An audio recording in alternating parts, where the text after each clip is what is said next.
Shalom, selamat pagi Bapak Ibu sekalian. Kita bertemu lagi dalam program Rema Tuhan pada pagi hari ini. Nah Bapak Ibu sekalian, hari ini saya ingin menceritakan sesuatu, yaitu tentang janji Tuhan kepada Abraham. Bapak Ibu sekalian, salah satu janji Tuhan kepada Abraham yang sering kita dengar ketika banyak hamba Tuhan berkhotbah di gereja kita adalah bahwa lewat keturunanmu lah maka semua bangsa mendapat berkat. Jadi dan di perjanjian lama, di perjanjian baru itu juga ditulis dengan jelas bahwa kita ini adalah keturunan Abraham yang berhak menerima janji dari Allah melalui Abraham. Jadi kita ini secara rohani adalah keturunan Abraham juga, Bapak Ibu sekalian. Ketika Anda dan saya menerima keselamatan dari Yesus Kristus, maka sejak itulah kita dicangkokkan kepada keturunan Abraham. Dan kita juga punya hak yang sama menerima janji-janji Tuhan. Nah, janji Tuhan seperti apa? Jadi berkat bagi banyak bangsa, bagi bangsa-bangsa. Apa itu? Abraham itu orang yang sangat diberkati Tuhan dengan kemakmuran, dengan kekayaan. Bukan saja secara rohani, tetapi juga secara jasmani.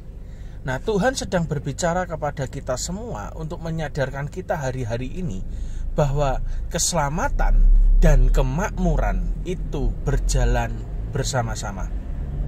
Saya ulangi, keselamatan dan kemakmuran, karena kita menerima janji Tuhan melalui Abraham dan kita adalah keturunannya Abraham secara rohani, maka keselamatan dan kemakmuran itu berjalan beriringan bersama-sama.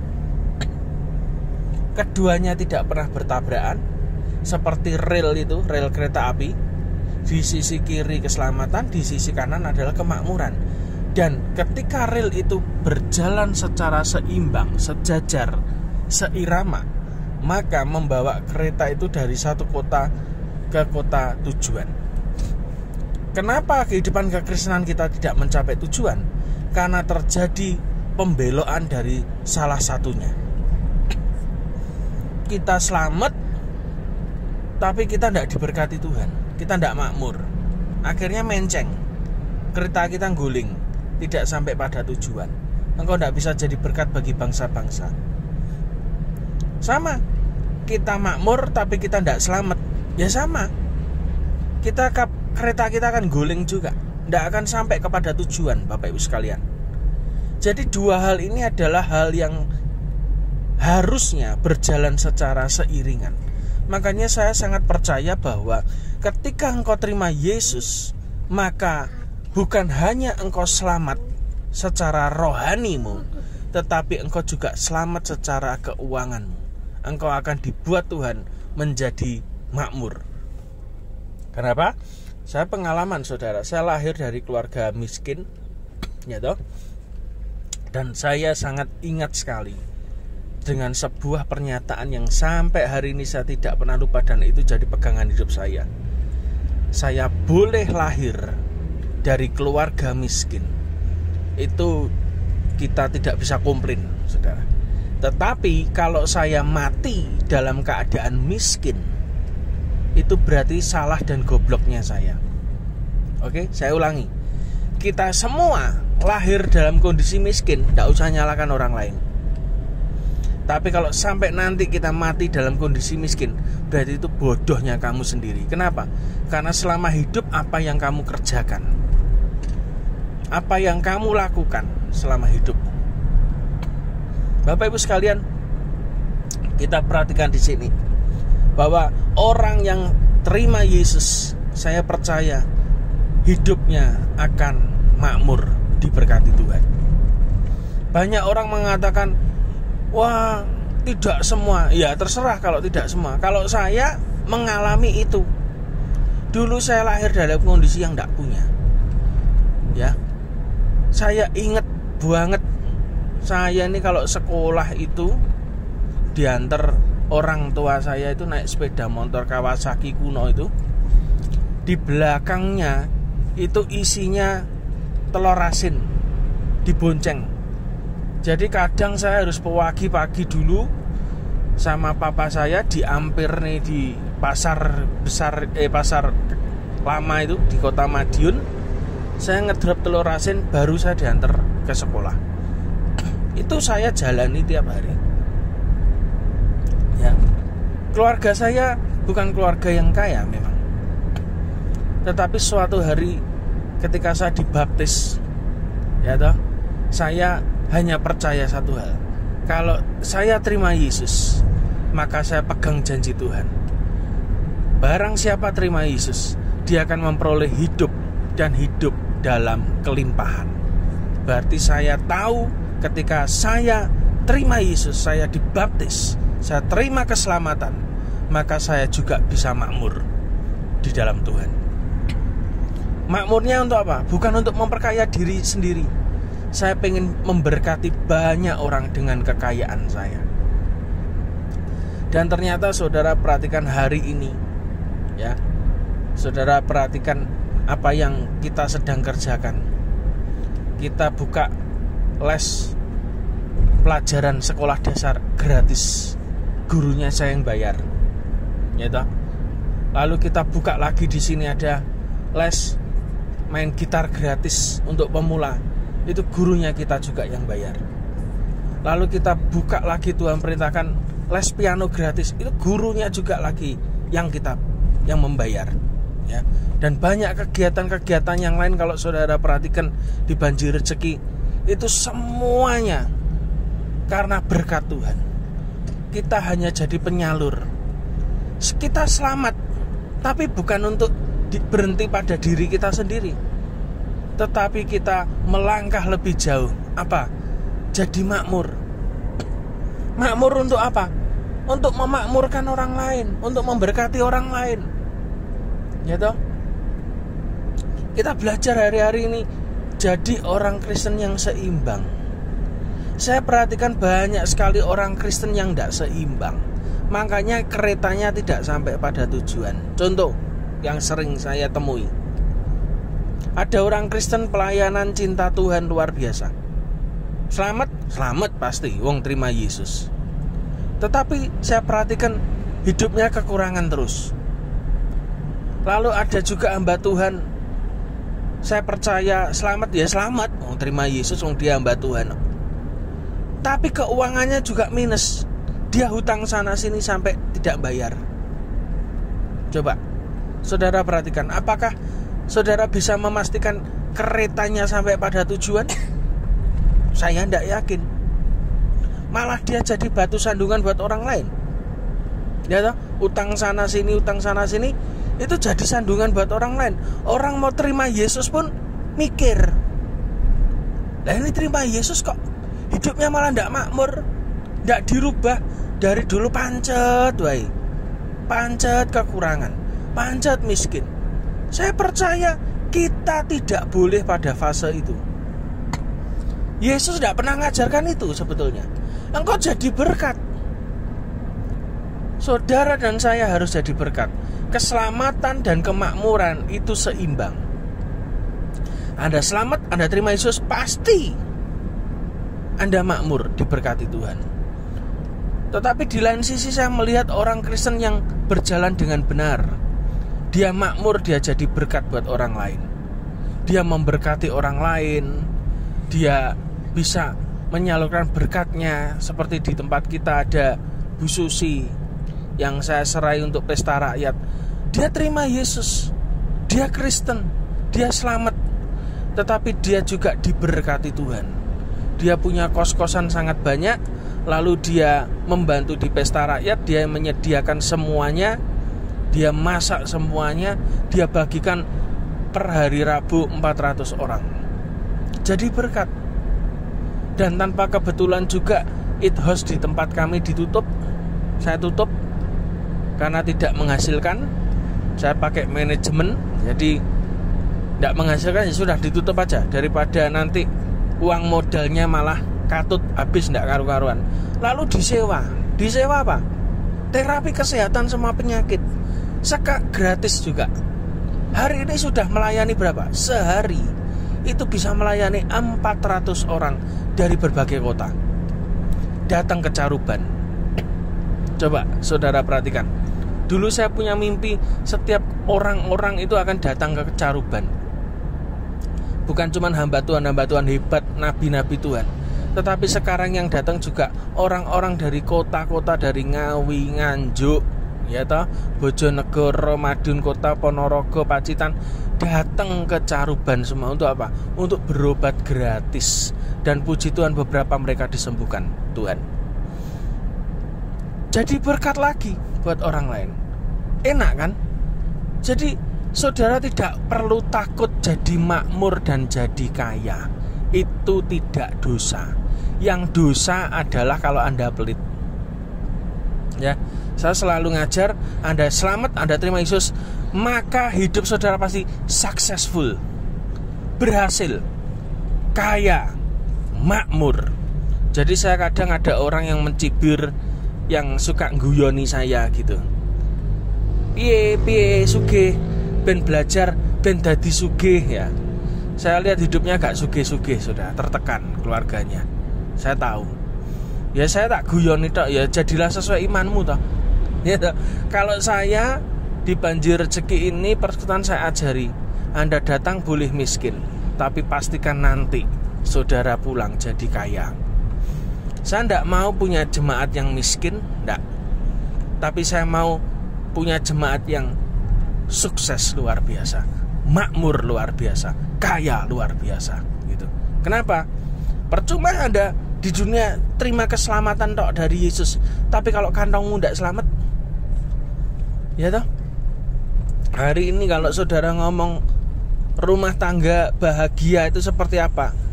Nah, sekolah itu tidak bisa dibayar dengan cinta, Bapak Ibu sekalian. Sekolah itu dibayar dengan uang, dengan kekayaan, gitu. Kita ketolong dengan kartu Indonesia Pintar, ya toh. Tapi kan biaya-biaya yang lain saudara harus pakai duit, gitu. Jadi belajar hari ini menjadi orang Kristen yang seimbang, yang rasional, tidak ngeroh terus tapi sambat duit jalan terus, ya toh. Ya tidak usah ngeroh, gitu. Jadi orang Kristen itu yang wajar, yang normal, dalam artian apa? Sesuai dengan kerajaan Allah apa toh? Anda makmur, Anda kaya, Anda diberkati, Anda sukses, selamat dunia akhirat dalam nama Yesus. Jadi saya merindukan jemaat-jemaat yang hadir di Persekutuan Banjir Rezeki. Anda tidak lagi miskin, seperti visi yang Tuhan taruh dalam hidup saya, Ulangan 15 ayat 4 tentang persekutuan ini. Maka tidak akan ada orang miskin di antaramu, karena sebab Tuhan memberkati engkau di negeri yang diberikan kepadamu sebagai milik pusaka. Saya percaya di kota inilah akan menjadi sejarah setiap orang miskin yang datang kepada Tuhan, bukan hanya selamat, tetapi juga kaya, makmur, sukses, diberkati Tuhan. Saya rindu setiap kita menjadi keluarga yang successful. Bukan hanya sukses, tapi successful.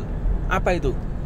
Successful itu penuh, kesuksesannya itu penuh, lahir batin, yaitu jiwa, raga, rohnya juga sukses, diberkati. Dan Anda tidak cuma kaya untuk diri sendiri, tetapi tirulah kami, ya.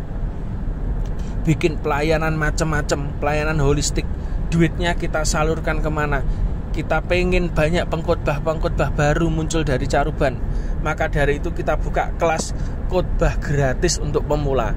Supaya apa? Supaya jemaat yang hadir itu tidak cuma domblong tok, tidak cuma diberkati tok, tapi mereka juga bisa khotbah ke sekolah-sekolah, mereka khotbah ke pulau-pulau, mereka khotbah ke bangsa-bangsa, mereka khotbah ke kota-kota, memberitakan Injil.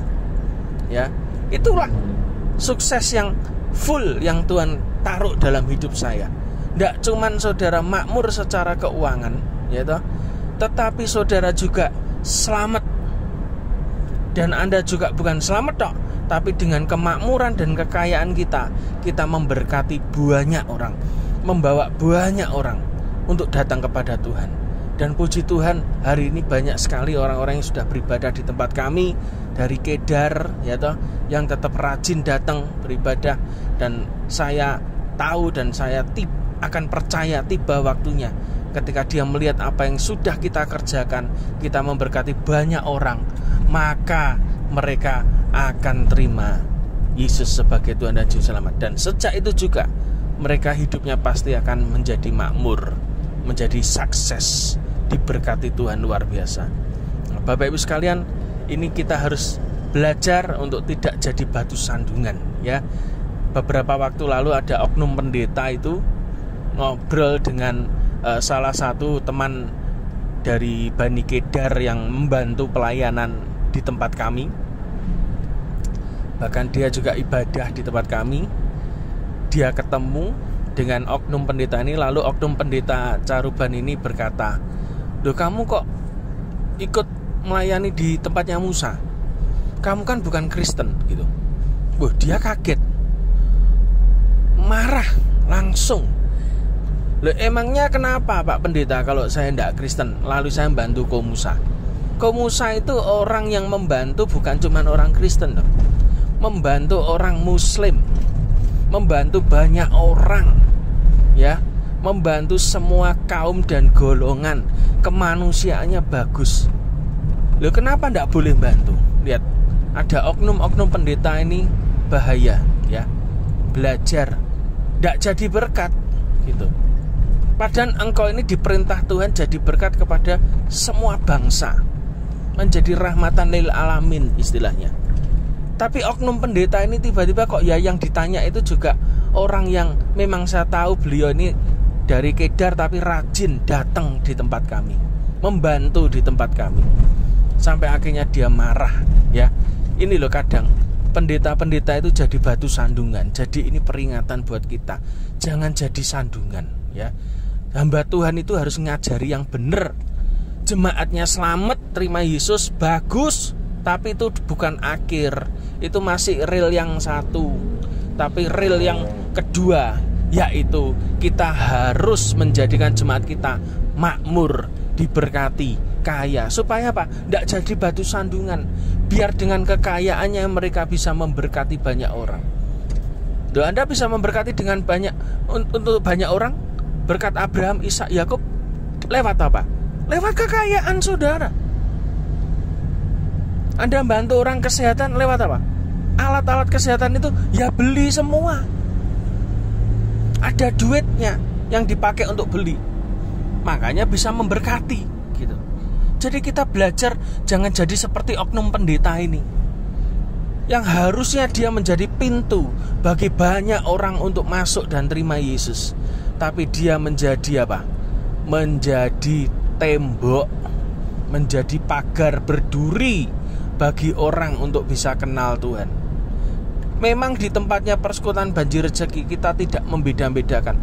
Agama apapun mau datang silahkan, membantu pelayanan di pesta rakyat, memberi makan 300 orang tiap hari Rebu, silahkan.